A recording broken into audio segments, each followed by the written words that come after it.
Vamos receber o Luiz Gonçalves da Dell.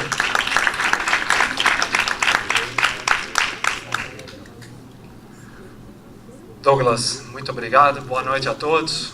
Obrigado mais uma vez à Fundação Casper Libero, professora Ágata, muito obrigado pelo convite, professor Carlos, muito obrigado, Sérgio, muito obrigado. É sempre muito bom estar aqui, não só buscando a oportunidade de compartilhar um pouco como a gente vem trabalhando a questão da ética dentro das companhias, mas principalmente provocar essa reflexão que para nós também, do outro lado do balcão, se eu puder grosseiramente falar assim, é sempre muito rico, porque um dia vocês vão estar nas posições que estamos nós hoje, seja no mundo acadêmico, seja no mundo corporativo, ou em outras atividades, mas o fato é, um dia vocês vão estar aqui conduzindo negócios, dando aulas,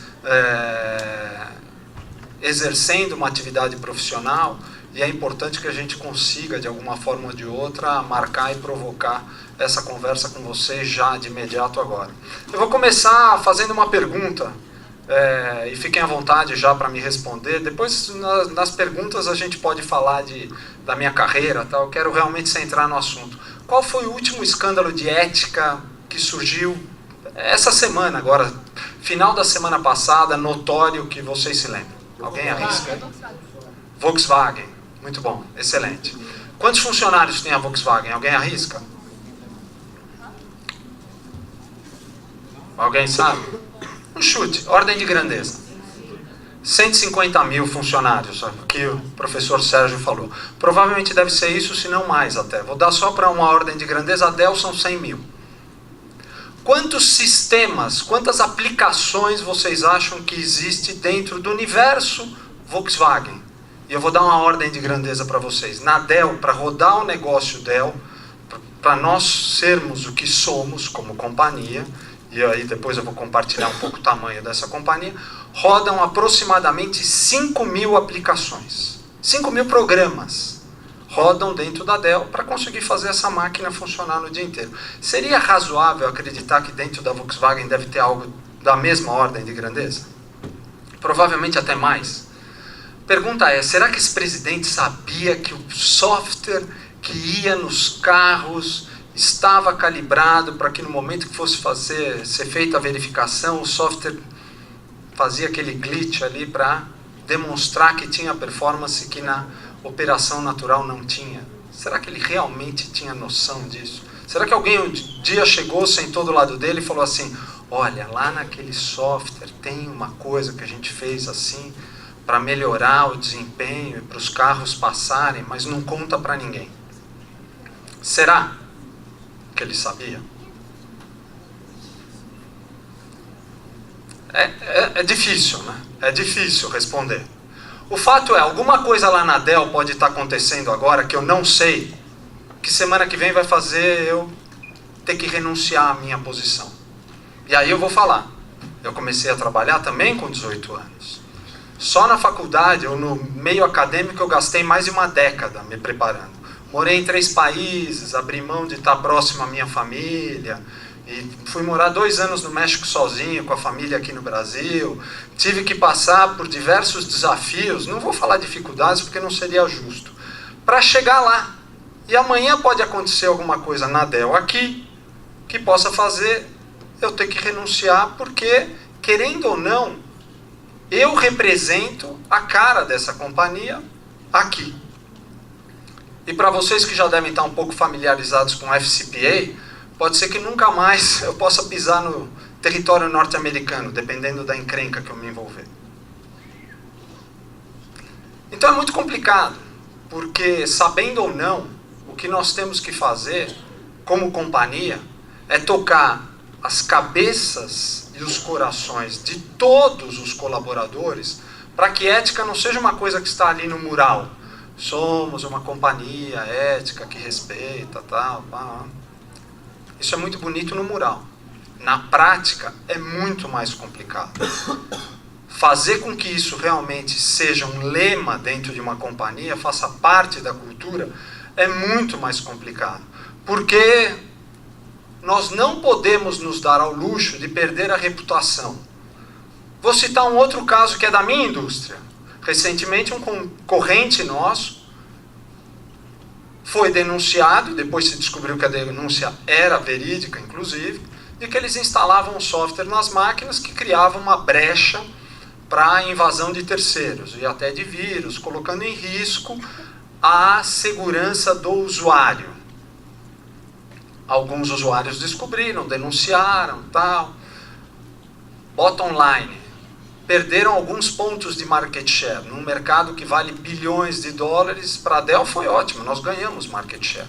Porque alguns dos clientes falaram, eu não quero usar um computador que tem lá na BIOS um programa que mesmo quando eu tiro, ele volta e torna a máquina vulnerável a invasões. Porque uma coisa é a invasão do doméstico, que já não é pouca coisa.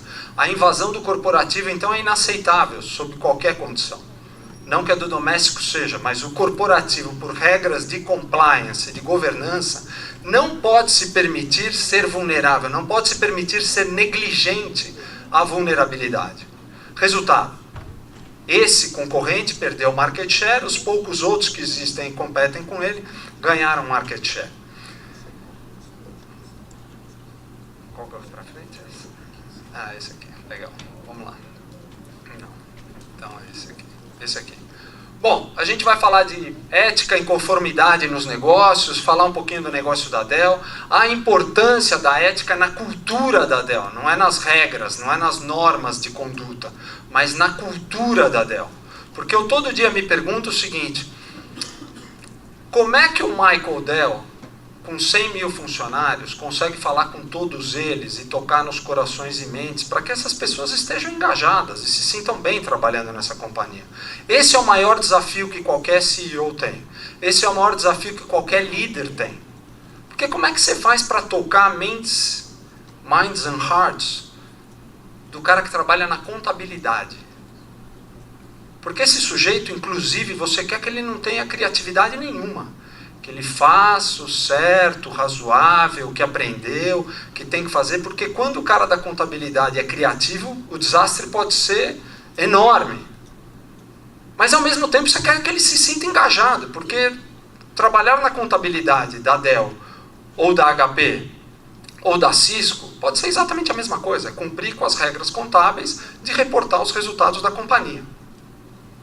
E se isso não estiver dentro da cultura da companhia, não vai para lugar nenhum. E a cultura não é um mural que a gente coloca ali, o enunciado, e espera que todos os colaboradores rezem daquela mesma cartilha. E eu vou falar um pouco também da minha experiência na companhia, como que essa questão ética, a mim, me tocou em diversas oportunidades, e como a gente tem que aprender e se desenvolver com isso. Então, não vou perder muito tempo falando a respeito da teoria, porque isso a professora Agatha é capaz aqui de me dar um 0 de verdade, né? Porque ela conhece muito bem isso e vocês também. Mas no final do dia, quando eu tenho uma população de 100 mil colaboradores, e aqui eu estendo a Dell inteira, porque nós sim precisamos ter os mesmos padrões de entendimento do que é a ética, a gente coloca numa fórmula bastante sumarizada, que é quais são aqueles valores que nós compartilhamos que vão ditar como cada um de nós vai agir. Porque acreditem, o meu problema não é ocorrer um escândalo lá em Austin, no Texas, que aliás é uma cidade muito legal, recomendo. O problema é um escritório obscuro de alguma subsidiária da Dell nos 184 países em que ela está presente, que alguém vai meter o pé pelas mãos e vai manchar o meu crachá. Porque eu estou há 15 anos na companhia. Vocês imaginam como é difícil, aliás, perdão, 16, semana passada eu fiz 16 anos. Vocês imaginam como é difícil desassociar o Luiz da Dell? Ou melhor, a Dell do Luiz. Porque quem olha para mim fala, o Luiz da Dell. Eu fiz o meu mestrado inteiro, já trabalhando na Dell, o pessoal falava, o Luiz da Dell. Tinha o não sei quem do Santander, tinha o outro que era da Unilever, tinha o outro que era do Itaú, e tinha o Luiz da Dell. E alguém vai meter as mãos e vai cometer uma gafe, vai cometer um equívoco em qualquer lugar do mundo e vai manchar o meu crachá. Porque eu pergunto para vocês, se vocês tivessem um crachá da área de desenvolvimento de aplicações automotivas da Volkswagen, ia ser fácil se apresentar, ou tirar o cartão e falar assim, prazer, eu sou o Luiz, ó, desenvolvo aplicações que vão embarcadas nos automóveis da Volkswagen. Trabalho na área de compras da Siemens. Tem indústria que, pelo próprio fato delas atuarem, já cria um problema ético. Quem já viu aquele filme Obrigado por Fumar? Vocês já devem, né? Você imagina, é complicado hoje você tirar um cartão e falar assim, não, eu trabalho na Philip Morris. Você pode até fazer uma atividade de contador. Que na realidade, se você for o contador da padaria, da Philip Morris, da Esso ou da Dell, mais ou menos que os princípios contábeis internacionais são os mesmos. Aliás, existem os princípios contábeis do Brasil, existe o GAP, o General Acceptable Accounting Principles, que é aquele assim, todo mundo tem que se reportar da mesma forma. Tanto faz. Se aqui é cigarro, é arma, é planta nuclear, é computador, ou é o Greenpeace, que tem que reportar como é que recebe as doações. É muito delicado isso. Então, como é que nós conseguimos inspirar numa cultura o fazer correto, individual, para valorizar ainda mais o coletivo? E coletivamente zelarmos pelo individual. Isso é muito delicado, porque na Dell a gente fala, se você vê alguma coisa errada, levanta a mão. Não pode se acovardar, não pode se sentir constrangido, não pode achar que vai ser perseguido, não importa a sua posição, a política da não retaliação. Sabe como é difícil isso? Porque você vai em determinados países, eles acham isso normal. E tem outros países que eles falam, não, os poderosos sempre mandam, se eu levantar a mão, o que vai acontecer é que eu vou perder emprego. E pior, eu não vou conseguir emprego em lugar nenhum, porque todo o mercado vai saber que eu sou um delator, né? Para usar o término que hoje em dia está tão em voga. Opa, apertei o botão errado aqui. Vamos lá. Então vou dar um passinho para trás, só para a gente começar, porque isso aqui é o que a gente compartilha dentro de casa. Vocês vão ver muita coisa aqui que a gente usa dentro de casa. Então vamos começar com a teoria por trás de uma fraude, de uma delinquência, de um ato antiético. Primeiro você tem uma pressão. Pressão pelo resultado, precisa entregar os números, precisamos entregar os resultados, o meu bônus, a promessa, a dívida que eu tenho, preciso ganhar dinheiro, sucesso, êxito, a promoção, seja lá o que for, a pressão que você está sofrendo, então você usa aquela pressão como um fator contextual. Logo depois você vê uma oportunidade. Puxa, eu estou sendo pressionado e vejo oportunidade, está lá, na minha mão, eu preciso... Já estou há 4 horas nesse trânsito, quero ver se eu ainda pego a praia hoje de manhã. O trânsito está insuportável na frente do pedágio e tem essa fila aqui sozinha, vazia, no acostamento. Por que não? Só falta o quê? Para você ir dormir bem à noite, com a cabeça no travesseiro, colocar a cabeça no travesseiro e dormir tranquilo. O que você precisa para te sustentar moralmente? Uma justificativa. Uma racionalização, uma explicação para o seu ato antiético. Ah, era só um minutinho. A vaga estava ali. Não vi que era vaga de deficiente. Era só um instantinho, não pega nada.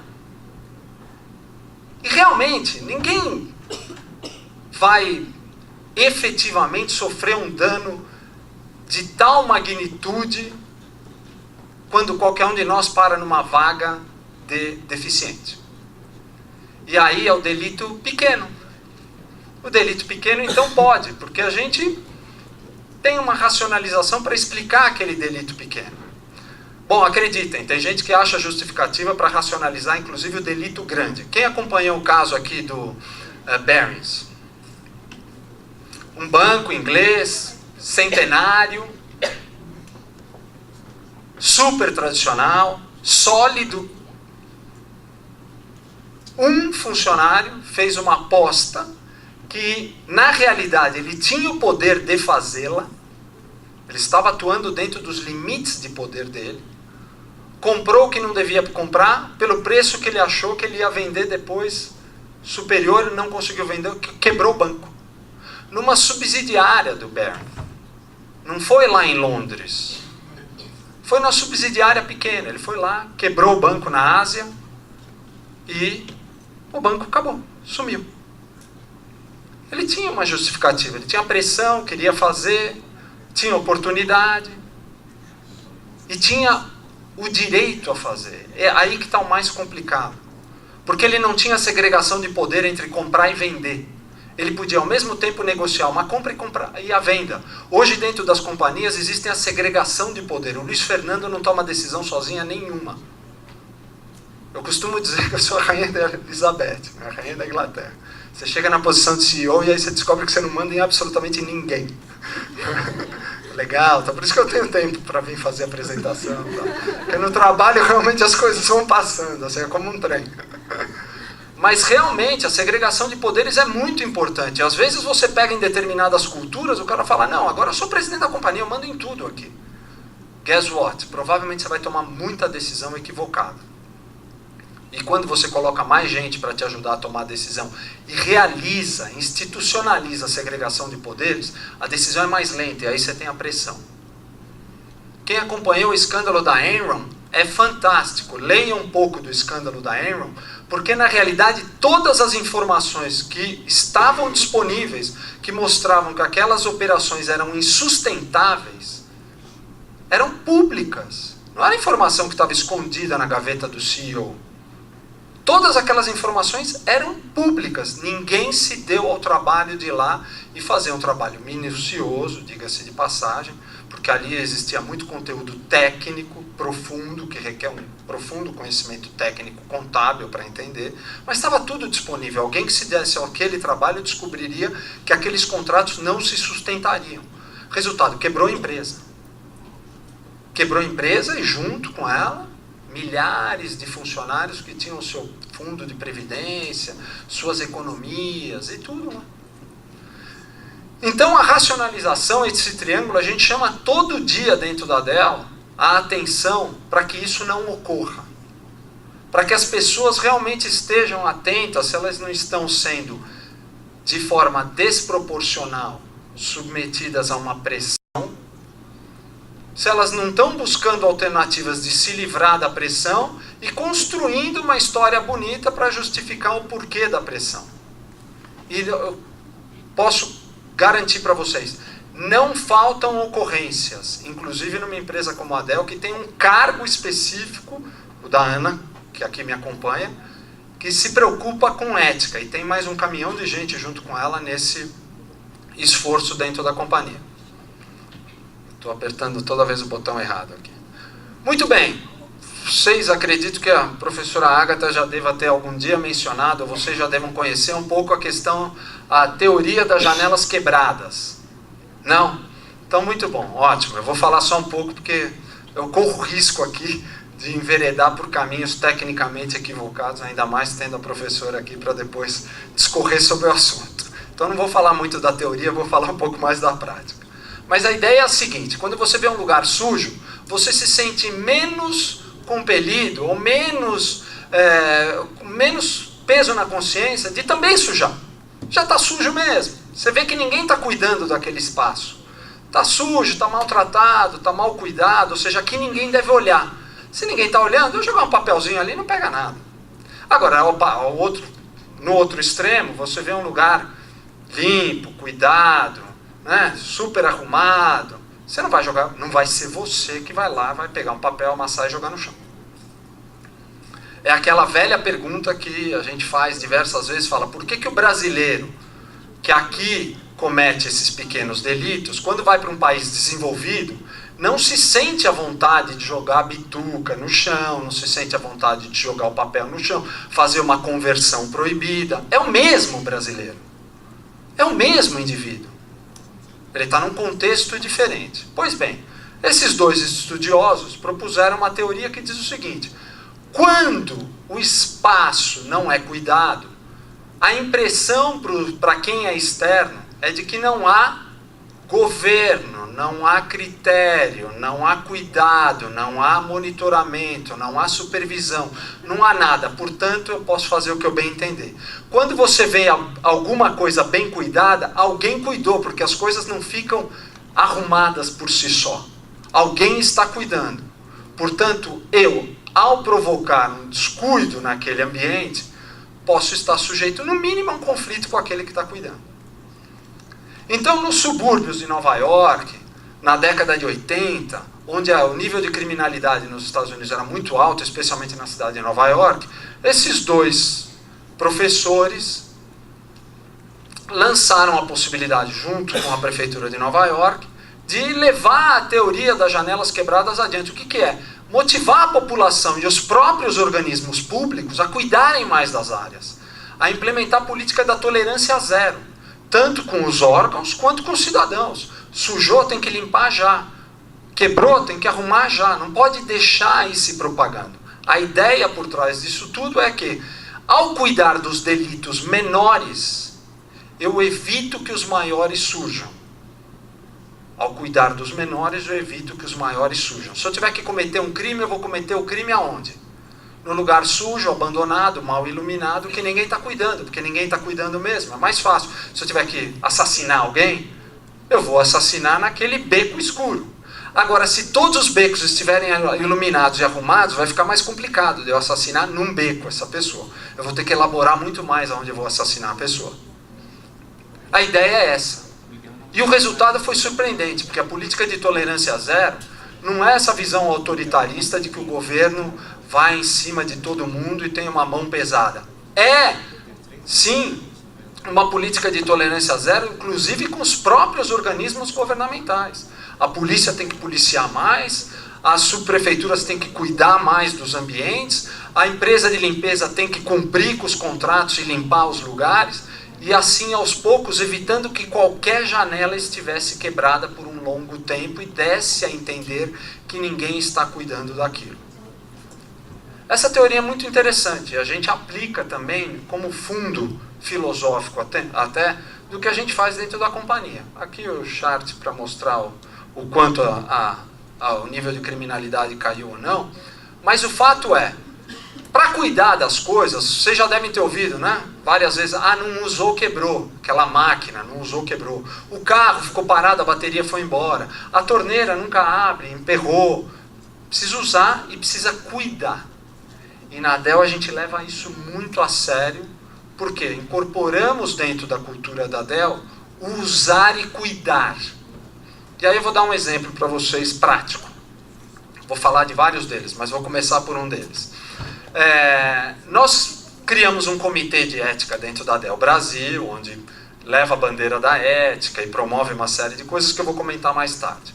Mas o fato é, antes a ética estava centrada nos cursos que tem que fazer, de compliance, obrigatórios, que toda grande companhia faz. Bom, a Dell em Eldorado do Sul, Grande Porto Alegre, é uma planta grande. Ali são milhares de pessoas que todo dia chegam, a maioria com o seu próprio automóvel, que vai entrar no estacionamento da Dell lá. Só tem uma entrada, por questões de segurança. Uma entrada e uma saída, precisa controlar todo mundo que entra e sai e tal. E assim por diante. Desnecessário dizer que na hora do fluxo matinal, né, tem várias vias que chegam até a entrada, e via de regra tinha lá algum esperto que vem por uma via que não deveria, na mão equivocada, tal, provocava um pouco de confusão. O grande dilema dos administradores da companhia, incluindo eu ou não, é: nós temos jurisdição fora do portão? Porque dentro do portão a gente fala, olha, aqui passou de 10 km por hora, vai tomar advertência. Porque aqui é uma propriedade privada, que nem um estacionamento de shopping center. Agora, do lado de fora, como é que eu posso falar para o funcionário? Não, mas espera aí, você veio pela mão errada, buzinou, cortou e para entrar antes no estacionamento? Não dá. Eu não tenho essa jurisdição. Aliás, se eu falar alguma coisa com o funcionário, é capaz dele denunciar a Dell no Ministério do Trabalho por coação. Porque eu estou fora daquilo que seria a jurisdição de normas da companhia. Bom, nós começamos com os treinamentos de ética, usando o exemplo da fila do pedágio, do CD pirata, da música baixada sem pagar os direitos autorais, dos banheiros. Cuidar dos banheiros dentro de uma companhia, são milhares de funcionários. Pensa que todo mundo entrava lá e falava, não, estou na Dell, não vou sujar o banheiro. Não, o cara ia lá e rabiscava a porta do toalete. Acontece. É antigo, né, isso. Mas ainda acontece, acredita. Bom, o resultado é, depois de alguns períodos em que nós implantamos a conversa em torno da ética voltada para a nossa cultura, esse tipo de delinquência diminuiu. Esse tipo de comportamento diminuiu. A entrada hoje no estacionamento, ela é muito mais ordenada e as pessoas se sentem constrangidas de cometer aqueles pequenos delitos.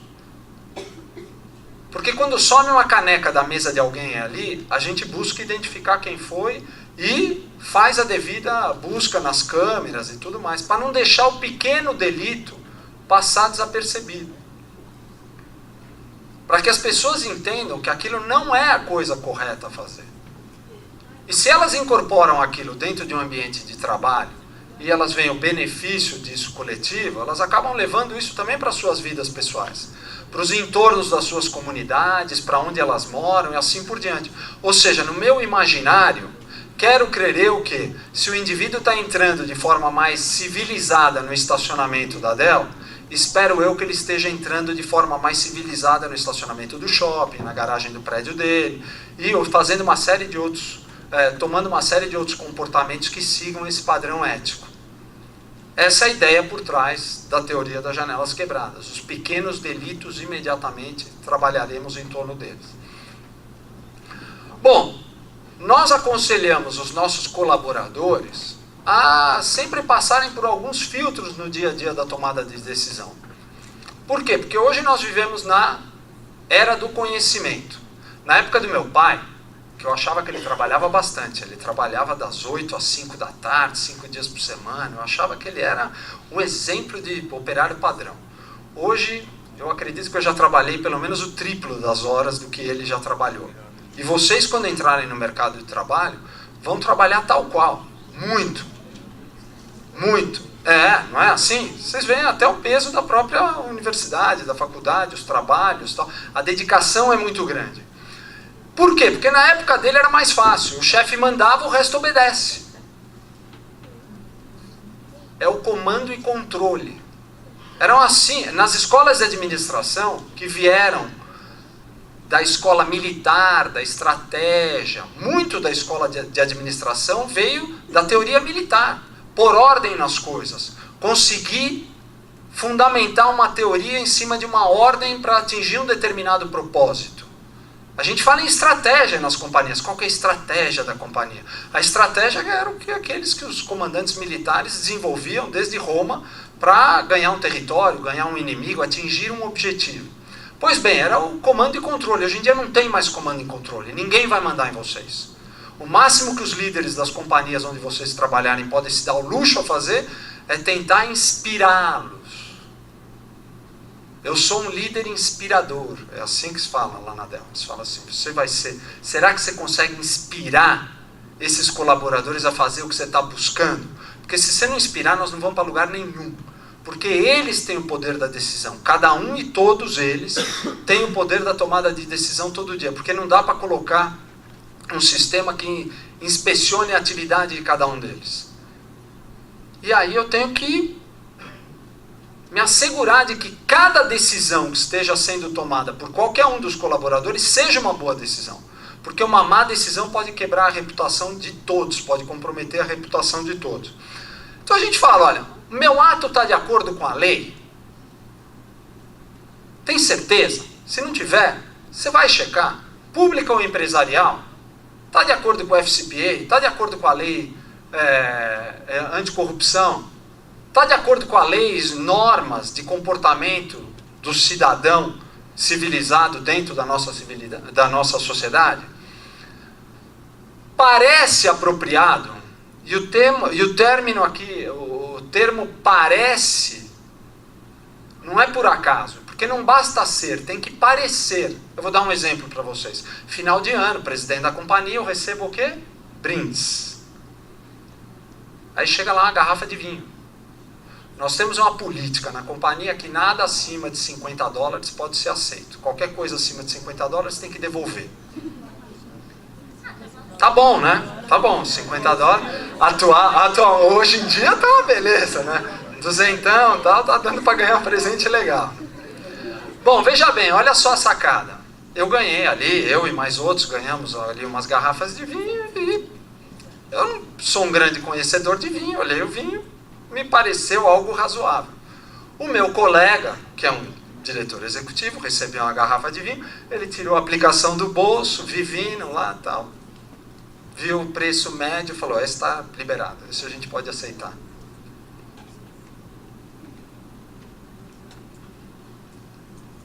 O meu ato de negligência seria contrastado agora com um ato de não negligência. O fato é, eu poderia parecer inadequado e fui salvo pelo gongo, pelo meu colega do lado, que usou de um instrumento hoje altamente disponível para ficar tranquilo de que aquilo poderia receber. Agora, isso não é o suficiente. Sabe por quê? Que eu estou cansado de ir no Walmart. Eles são os clientes globais da Dell. Maior empresa do mundo. Eles não aceitam um caderninho. Eles não aceitam uma caneta. Um lápis. Você vai lá e entrega um lápis. Um lápis da Dell. Eles não aceitam. Não tem nenhuma reunião sozinho lá. Todas as reuniões são com mais pessoas para garantir padrões corporativos éticos. Quem leu a história do caso, o escândalo de corrupção da Walmart no México? Eu estava lá naquela época. Estava morando no México lá naquela época. É horrendo aquele caso.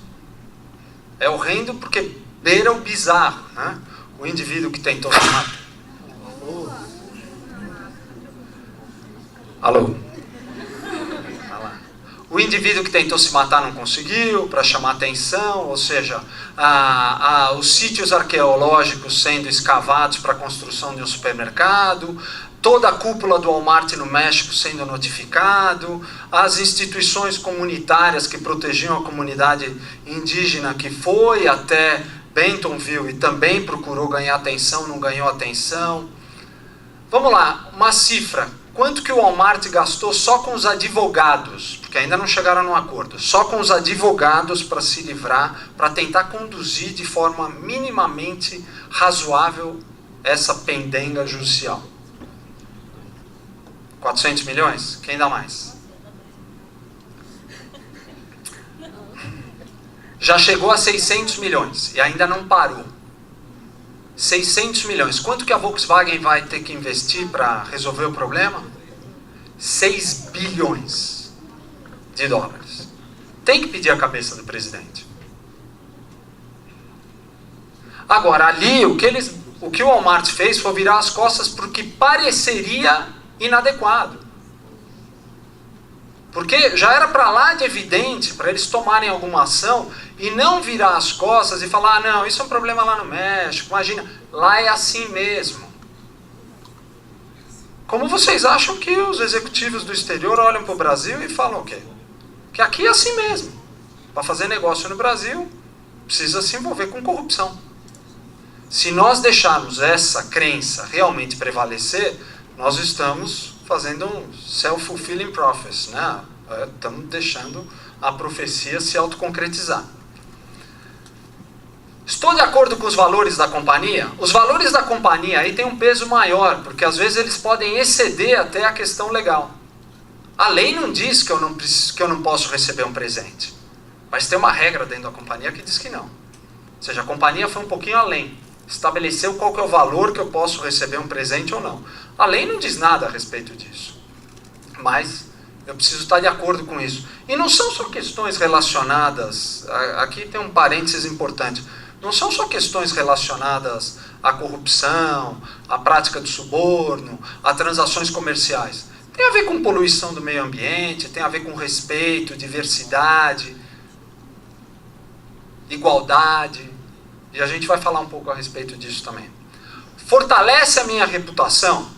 Um filtro que a gente faz lá na Dell que é muito fácil é o seguinte, legal, você tomou essa decisão, se amanhã ela fosse noticiada na primeira página do maior jornal de circulação do seu país, você ia se sentir constrangido ou não? Se você não sabe a resposta de pronto, você tomou a decisão errada. Reveja a sua decisão. Porque você precisa estar 100% confortável com aquela decisão tomada, mesmo quando ela for tornada a público para quem, inclusive, não tem totalmente capacidade e critério para avaliar se aquela decisão é boa ou não. Se ela não for 100% livre desse filtro, você não tomou uma boa decisão. E eu me sinto, essa aqui, eu me sentiria orgulhoso. Saiu lá na primeira página do maior jornal de circulação. Você vai se sentir constrangido ou orgulhoso? Bom, negócio da Dell. Em que negócio nós estamos? Nós estamos no negócio de fazer com que a tecnologia libere o potencial de pessoas, empresas e instituições em todo o mundo. Ou seja, que a tecnologia seja uma mola que alavanque o potencial das pessoas. Ou seja, nós acreditamos que a tecnologia é sim um instrumento que pode diminuir as desigualdades. O Michael Dell fala muito em democratização do acesso à tecnologia. Na década de 70, quem tinha um grande computador eram só as grandes companhias. Hoje os indivíduos têm computadores até melhores do que aqueles que as companhias lhes dão para executar o trabalho do dia a dia. Isso é chamada democratização da tecnologia. Qual que é a nossa razão da nossa insistência? Entregar soluções para que realmente as pessoas realizem esse potencial, fazendo soluções de ponta a ponta que transformem negócios. Aqui é para vocês conhecerem o que rege o nosso propósito. E é importante, não é porque aqui eu estou fazendo merchandising, porque isso está ligado com a nossa cultura e está ligado com as questões éticas dentro da nossa cultura. Aqui alguns resultados para vocês, mas para mim o que me interessa mais é Great Place to Work, 7º lugar no Brasil, entre todas as grandes empresas, saltando de 14º para 7º no ano passado para esse ano.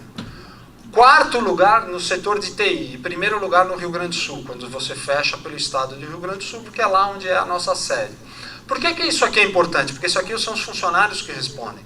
E cada vez mais no peso do Great Place to Work tem as questões relacionadas à ética, respeito, igualdade, vínculo entre o colaborador e a companhia. Não é só mais uma questão de ter um emprego. Eu preciso sentir que eu estou fazendo alguma coisa importante para essa companhia e que nós compartilhamos dos mesmos valores. Mais de 100 mil funcionários em mais de 180 países, ou seja, uma estrutura bastante grande e variada. Ainda hoje estava vendo uma apresentação, o Michael Dell falando da quantidade de patentes que só nesse ano já foram aplicadas nos Estados Unidos. Ou seja, uma empresa que investe muito em pesquisa e desenvolvimento, presença, como eu falei, em mais de 180 países, ou seja, está ali na borda da progressão tecnológica. E questões relevantes como o Uber está dentro ou não do âmbito ético, é uma questão que nos toca, porque a tecnologia vai chegar ao ponto onde nós vamos ter internet das coisas, os sensores por todos os lados, que nós, a bem da verdade, promovemos essa tecnologia, mas que vai possibilitar possibilidades enormes para a sociedade, mas ao mesmo tempo pode ser uma repressão enorme também. Porque já pensou você saber exatamente cada passo que você deu em cada lugar que você foi? E o aterrorizador não é só você saber, é qualquer outra pessoa saber também. Essas questões hoje estão no centro da ética. Aliás, eu li um artigo, acho que foi ontem, não sei onde foi, acho que foi no Estadão, algum lugar, eu estava lendo um artigo, uma professora de uma universidade norte-americana falando do medo das agressões aos robôs. Que no futuro, quando existirem robôs, as pessoas vão poder agredir esses robôs, como uma forma de extravasar. Então que vai ter um código de proteção aos robôs. Achei fantástico, mas são questões que parecem muito, talvez até engraçadas hoje, ou muito revolucionárias, mas se a gente pensar realmente que hoje você tem dificuldade de extravasar com o outro, talvez você vai extravasar com o robô. Né? Chave para o nosso sucesso: manter os compromissos de longo prazo, manter-se fiel ao negócio, crescer em relação à competição. Aqui são os nossos propósitos, mas principalmente preservar uma cultura vencedora. Eu não estou com o meu crachá aqui, mas no crachá da Dell está escrito: vencer com integridade. Win the right way. Winning with integrity. Esses são os términos que a gente usa. Então vou citar um caso aqui para vocês. Vocês estão no aeroporto, Congonhas voando para o Rio de Janeiro, uma ponte aérea, onde tem um monte de empresa de tecnologia, e tem um grande negócio com um grande cliente do Rio de Janeiro. Você vai lá, tá, paletó, gravata, bonitinho, bacana, preparado, tecnicamente o speech impecável, tal. Você está indo, você se senta no aeroporto para pegar aquele avião, que vai, ponte aérea, se senta duas pessoas do seu lado, e essas pessoas começam a comentar sobre a proposta que eles vão apresentar no mesmo cliente que você está indo. E eles são da concorrência. E está ali do seu lado. Que filé. O que vocês fazem? Oi? Deveria levantar e sair? Quem mais arrisca?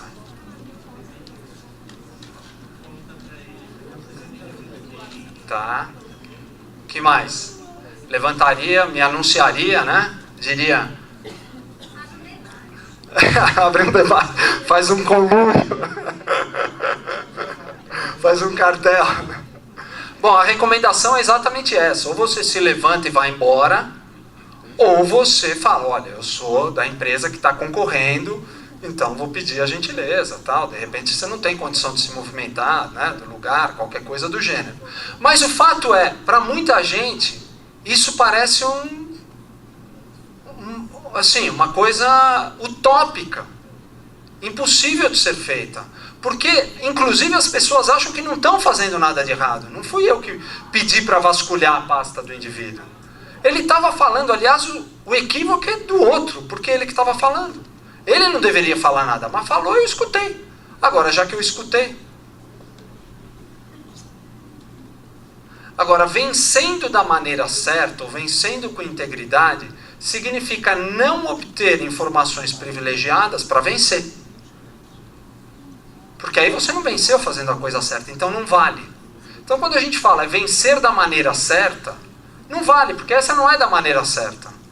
Porque se fosse assim, se eu tivesse sempre a informação privilegiada para ganhar os negócios, então qual que é o valor agregado que eu trago como indivíduo? Nenhum. Porque tendo a informação do outro fica fácil, eu não preciso nem de você. Basta eu ter a informação do outro. Posso colocar uma múmia lá, tendo a informação do concorrente, eu vou ganhar sempre. E você faz o que aqui? Não preciso de você, tchau. Então fazer a coisa certa, às vezes é nebuloso. A gente faz essas perguntas e às vezes as pessoas não respondem tão rápido assim. Decisão de promoção. Você tem duas pessoas talentosas, um homem e uma mulher. Os dois jovens, começo de carreira, estão andando bem. E alguém fala, mas qualquer hora ela vai casar, vai ter filho e vai ficar 6 meses de licença maternidade. Tem muita gente que pensa assim? Tem muita gente que pensa assim. Tem muita empresa que não fala a respeito disso. O problema não é pensar, é não colocar esse assunto na pauta.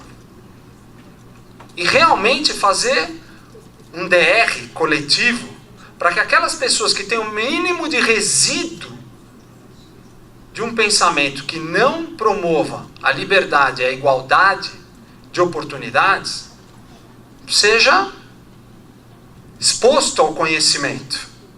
Para dizer minimamente isso. E essa conversa tem que ter sempre. Só tem um jeito de vencer, vencendo, fazendo a coisa certa. Esse é o único jeito aceitável. Nós somos uma empresa altamente competitiva. A gente costuma dizer que alguém lá dura 90 dias na Dell. É o tempo de um trimestre. O sujeito tem uma vida de 13 semanas. Se ele não aguentar as 13 primeiras, ele está fora. Porque o ambiente é muito, muito, muito, muito competitivo. Agora, não vale ganhar fazendo a coisa errada. Não tem forma de sobreviver fazendo a coisa errada. Como é que a gente inspira, então, os nossos funcionários, os nossos colaboradores a fazer a coisa certa? Primeiro, ele precisa estar conectado com um propósito maior. A empresa, por que nós estamos aqui? Existe uma conexão emocional. Vou falar a respeito da conexão emocional. Nós temos os grupos de afinidade dentro da Dell. Sabe o que é o grupo de afinidade? É o grupo de desenvolvimento das mulheres. Então, tem um grupo que promove o crescimento profissional das mulheres, considerando o fato de que elas podem vir a ser mães executivas, que têm outras atividades que podem se mesclar com a atividade profissional e que elas precisam ter essa chance. Tem o grupo Pride. O grupo Pride é aquele que move a companhia toda para o entendimento do que são os grupos de diversidade sexual. Tem o grupo True Ability, deficientes, para lidar com os funcionários que portam alguma deficiência, porque para um gerente, às vezes ele não sabe o que fazer, chega lá um cadeirante e ele não sabe o que fazer. Como é que trata? Como é que fala?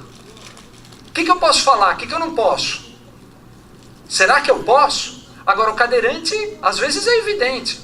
A opção sexual, às vezes, não é evidente. E não tem que ser evidente. Ninguém precisa denunciar e falar, ah, minha opção sexual é. Isso não faz parte. Isso não interessa. O que interessa é o quão bom aquele profissional é na atividade que ele exerce. Ponto. Agora, eu preciso tratar com respeito. Então, você precisa ter uma conexão emocional e pessoal de saber que essa empresa, eu sou tratado com respeito e que, por decorrência disso, tratamos os clientes, fornecedores, colaboradores, comunidades e assim por diante. Vou dar um exemplo para vocês. Outro dia, esses grupos de afinidade são voluntários. Aí o voluntário me liga, que é um sujeito que tem uma posição entry-level na companhia. Voluntário. Pô, o cara está se dedicando a isso. True Ability. Ele liga para mim e fala, Luiz, a gente queria que você fizesse um vídeo para falar sobre o autismo. E estão aqui as palavras que você faria para que a gente, amanhã, lá na DEL, que a gente vai acender as luzes azuis, porque é o dia da consciência, o Dia Internacional da Consciência do Autismo, nós vamos dar palestras e não sei o quê. Você fala, o sujeito está se voluntariando a fazer isso, eu tenho obrigação de fazer o vídeo. Imagina se eu falo para ele, não, sabe o que é, eu sou presidente da DEL, não dá para fazer, né? Isso, veja bem. Eu tenho obrigação de fazer. Esse é o tipo de mentalidade que você precisa ter nessa hora, e precisa cair a ficha da sua responsabilidade. Pois bem, eu fiz o vídeo que ele falou, porque eu não tive muito tempo de pensar, ele me mandou um script lá. Às 3 da manhã eu acordei e falei, tem alguma coisa errada com a escolha das palavras que ele usou lá. Alguma coisa que se referia a como vem o autismo, como é que se manifesta o autismo. Às 3 da manhã eu acordei, pus o paletó e a gravata, fui a GoPro ali, filmei o filme de novo, fui fazer uma pesquisa, um Wikipedia básico e tal. Fui lá para usar os termos corretos e mandei o vídeo para ele. Quando eu contei essa história para ele depois, e para o grupo, porque não é só ele, era um grupo de pessoas que trabalham no True Ability. Falei, olha, aconteceu isso aqui, você mandou aquela palavra, eu achei meio estranha, mas eu só me dei conta às 3 da manhã. Naquele momento eu virei um líder inspirador. Para um indivíduo que está no começo da carreira, que está olhando aquela companhia e falando assim, puxa, mas esse cara aí, que é o presidente da companhia, se deu o trabalho de fazer isso tudo, eu tenho um vínculo com essa empresa. Eu acredito nesse cara. Ele está envolvido com uma causa que não traz $1 para a companhia. O True Ability. Não traz diretamente.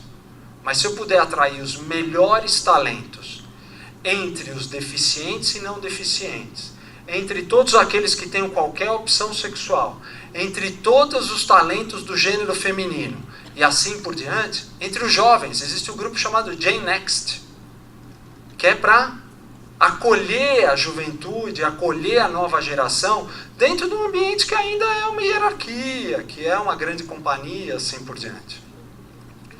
Muito bem, cultura. A gente fala sobre legislação local, políticas, processos, ferramentas e assim por diante. O que é obrigatório na DEL? Você não pode abrir mão desse. Ser honesto, confiável, ser corajoso. Corajoso é levantar a mão e falar, vi alguma coisa que eu acho estranho. E não ter medo de sofrer retaliação. Nós temos um código de ética e uma central de ética onde qualquer um, interno ou externo, pode abrir uma denúncia. E não são poucas que nós recebemos. Aí existe um grupo independente que investiga cada denúncia e dá um retorno. Sempre quando o indivíduo que fez a denúncia se identifica. E a ideia qual que é? Que a gente vá e investigue cada coisa que está sendo anunciada. É melhor que as pessoas levantem a mão que não levantem a mão. No final das contas, a maioria das denúncias não são substanciadas. Esse é o término, né? Correto. Substanciadas, é isso. Mas é bom, sabe por quê? Porque a gente identifica, tem muita gente que acha que isso aqui não está funcionando bem. Pode ser um problema de comunicação. Pode ser um problema de clareza no estabelecimento daquela política, daquele processo. Ou não, ou pode ser um problema que realmente isso aqui é um buraco, que só tende a crescer se a gente não fizer alguma coisa urgentemente. Então precisa ser honesto, precisa ser corajoso, usar o bom senso. Ou seja, nós falamos com muita frequência o stand up, raise your hand, ou seja, speak up. Não pode ter medo de falar, não importa se é o chefe, não importa se é o diretor, não importa se é o vice-presidente. E eu posso compartilhar um pouco desses exemplos com vocês. A ética na Dell, funcionários, clientes e parceiros. Não é porque você é um terceiro fazendo negócio para a Dell que tudo bem.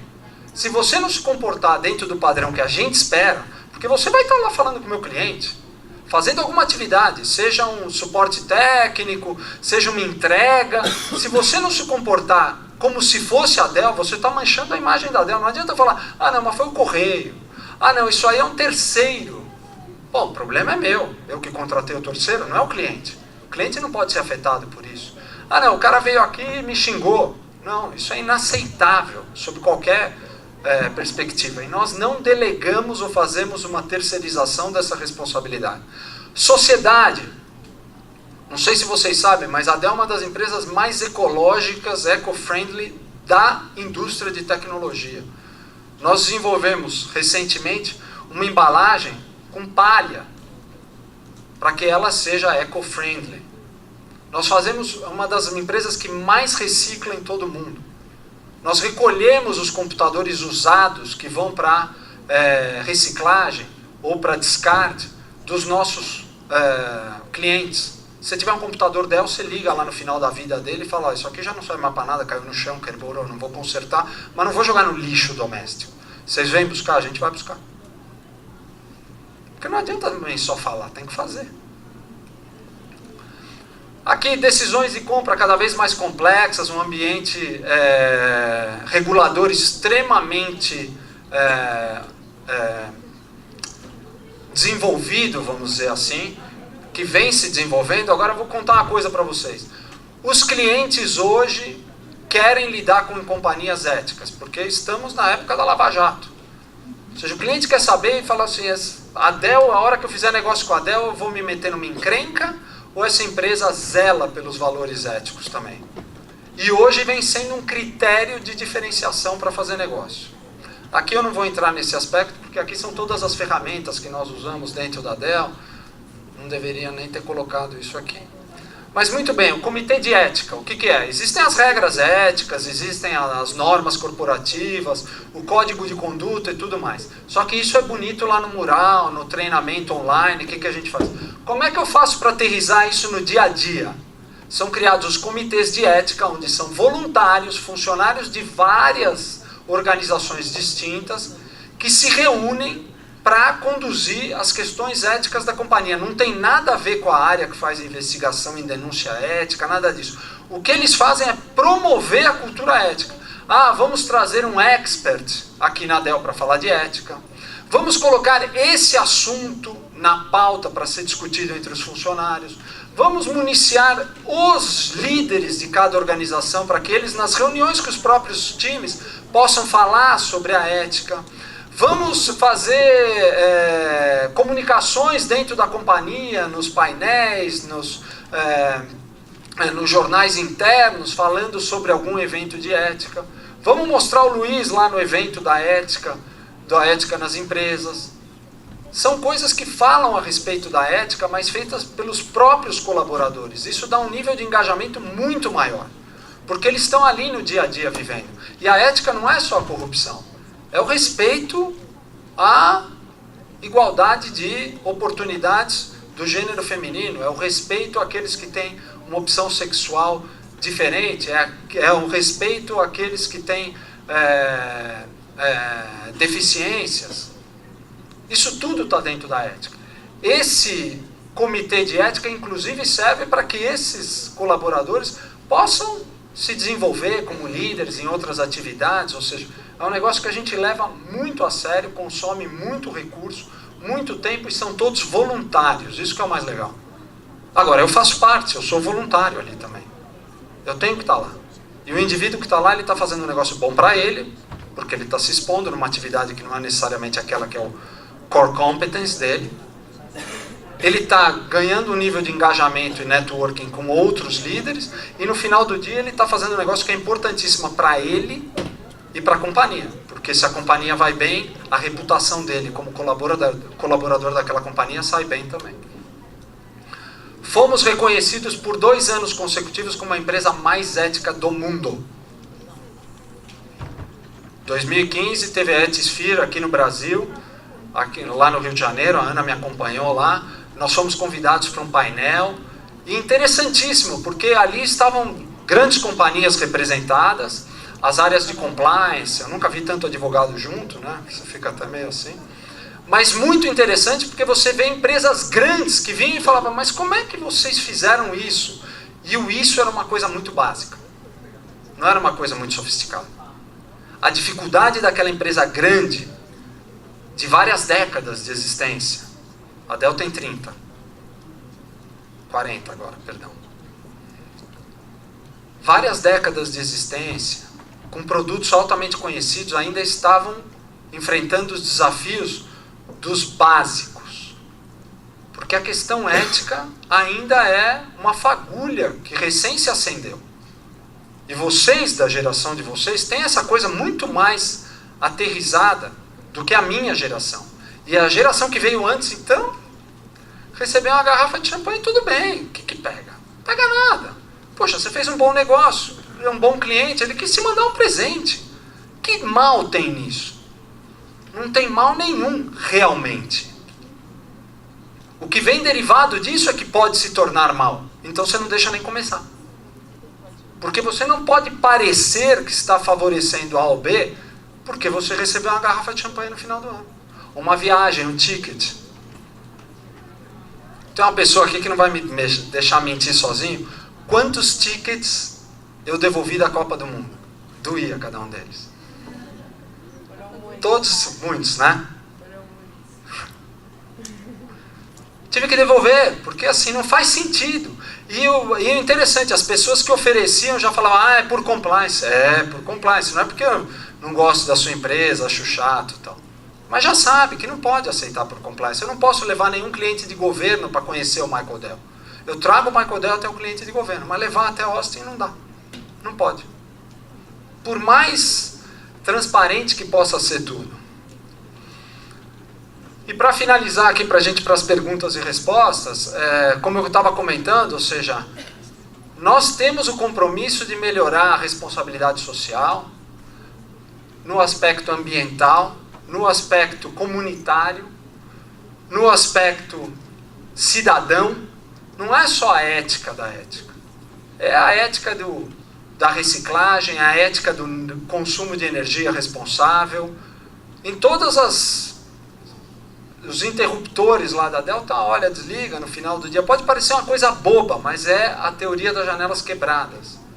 Aqui a gente cuida de tudo, tenta cuidar de tudo para ver o mínimo de desperdício, para ver o máximo de respeito, para ver o máximo de aceitação, porque quando o Luiz ou qualquer outro executivo aparece lá no vídeo do Truability, a mensagem que está lá implícita é a seguinte: o presidente da companhia quer, o presidente da companhia se importa com o Truability, que é um grupo de 10 funcionários que estão preocupados com a inserção das pessoas com deficiência dentro da companhia.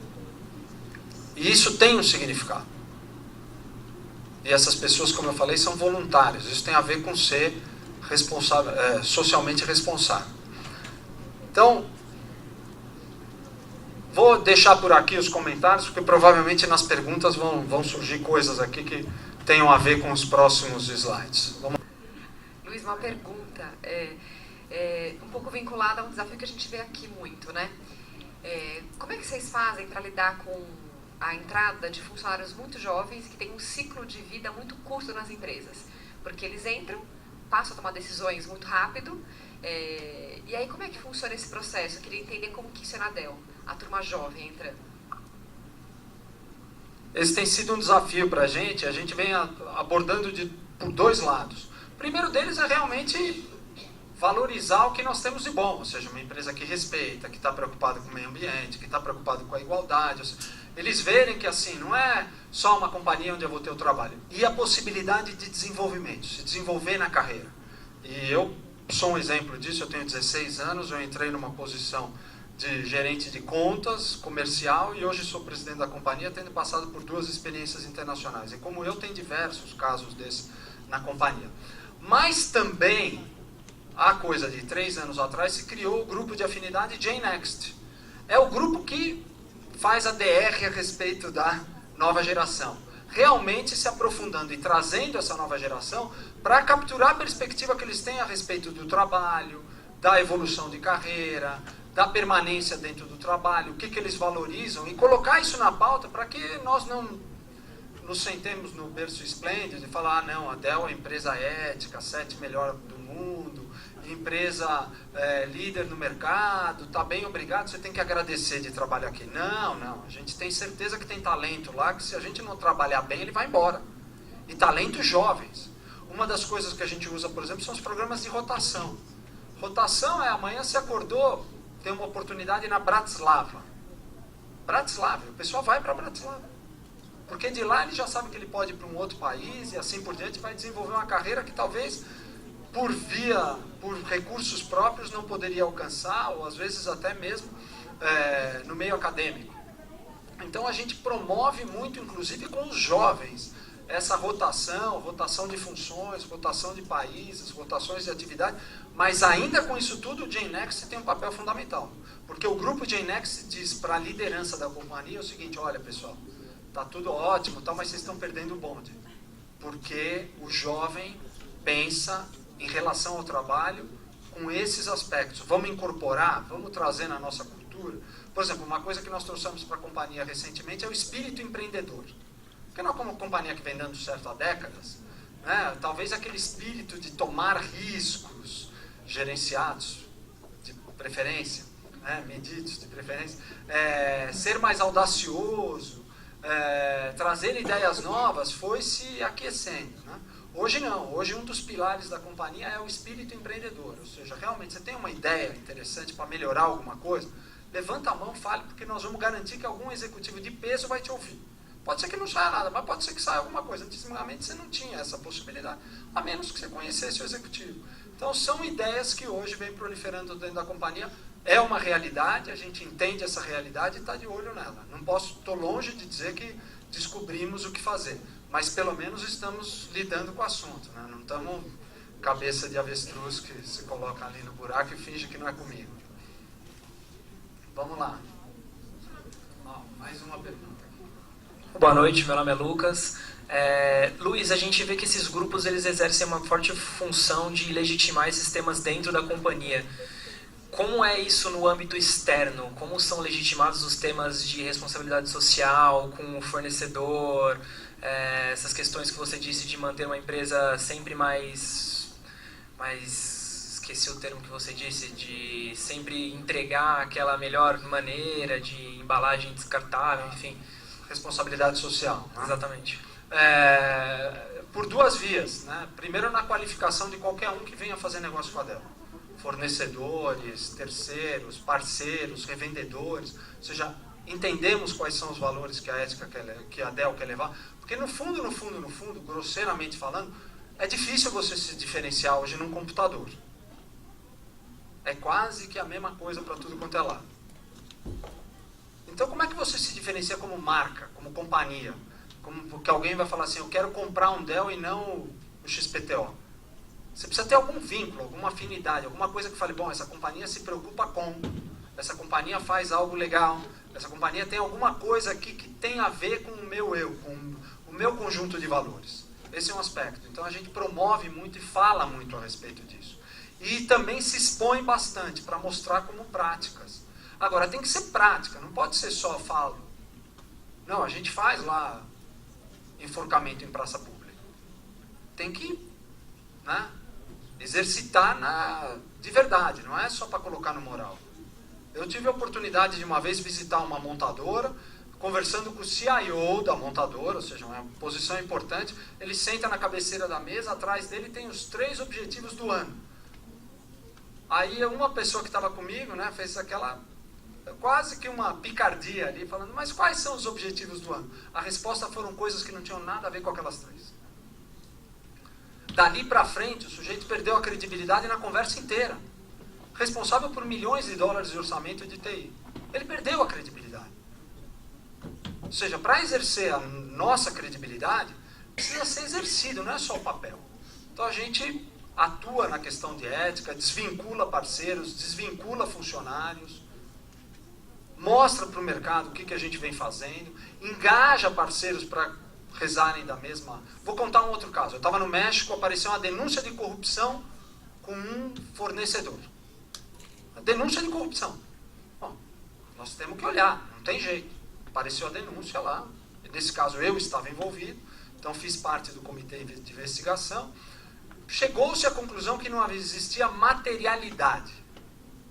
Podia ou não podia? Bom, o fato é, a zona era cinzenta.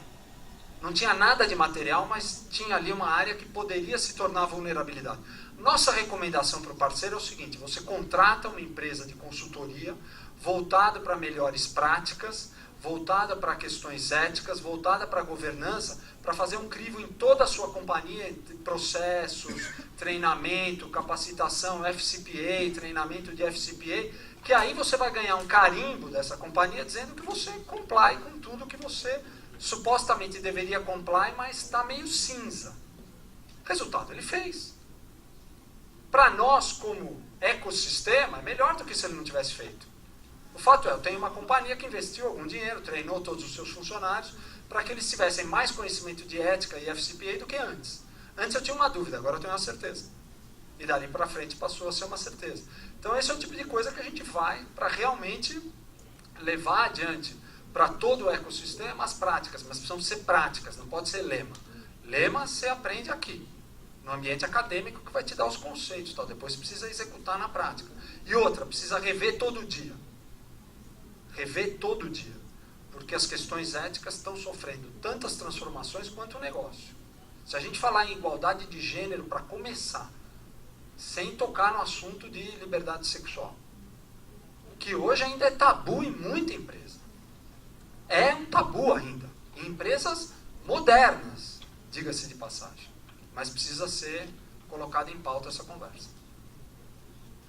Muito bem, pessoal, não sei...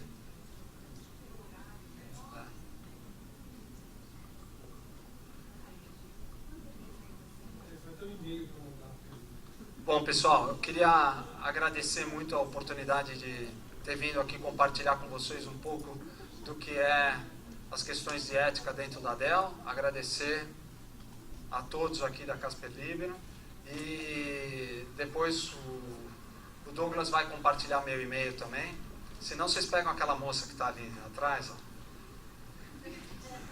que ela é minha personal audiência, minha filha. Estuda aqui.